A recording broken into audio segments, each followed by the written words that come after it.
Amis d'Asinat, bonjour, bienvenue au Relais de Poche. Et cette semaine, comme livre, nous allons prendre Daniel Pénac, l'incontournable Daniel Pénac, là dans sa série Malocène, où nous en sommes avec Terminus Malocène, son dernier numéro, ce qui est le cas Malocène 2, puisqu'il les a reliés en 2 volumes avec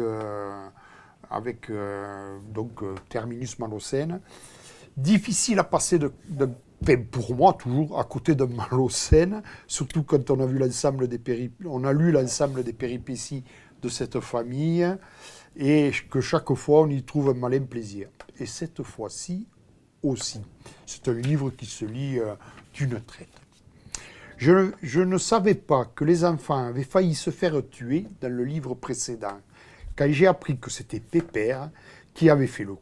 J'ai pigé un truc. Qui ne connaît pas Pépère ne sait pas de quoi l'être humain est capable. Benjamin Malocène. Donc vous avez ici un peu le pitch du livre. C'est Benjamin Malocène qui raconte l'histoire. Et c'est l'histoire de Pépère qui finissait dans le précédent volume et qui là prend toute sa place. Et on comprend qui est ce fameux Pépère, qui devient un personnage entier de la tribu Malocène. Voilà, pour ne rien dire de plus. Et pour ceux qui ont peur de ne pas se rappeler de toute la tribu et de qui est qui, Daniel Pénac nous a fendu d'un organigramme de la famille où nous pouvons retrouver tout le monde. Et je dois vous dire qu'il n'y a pas une mémoire extraordinaire. J'y suis allé souvent revoir qui était qui, à quel endroit il se situait dans la famille. C'est super.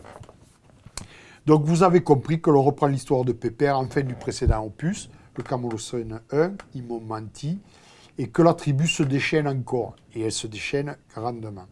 Et puis il y a ce titre intriguant, Terminus Malocène. Et là, on a peur que ce soit le dernier Malocène. Et là, il faut aller jusqu'à la fin du livre pour savoir. Et là, même, on peut deviner s'il y a une suite, il y a... quoi ? Du Grand Pénac. Voilà ce que je peux vous dire. C'est un livre qui se lit d'une traite, qui est jouissif, comme d'habitude les Malocènes de Pénac. Et puis il a cet avantage pour sa première édition, un bandeau avec un dessin de Tardy qui nous en fait un collector. Ce Pénac, comme les autres, vaut le détour, amis d'Asinat. Merci.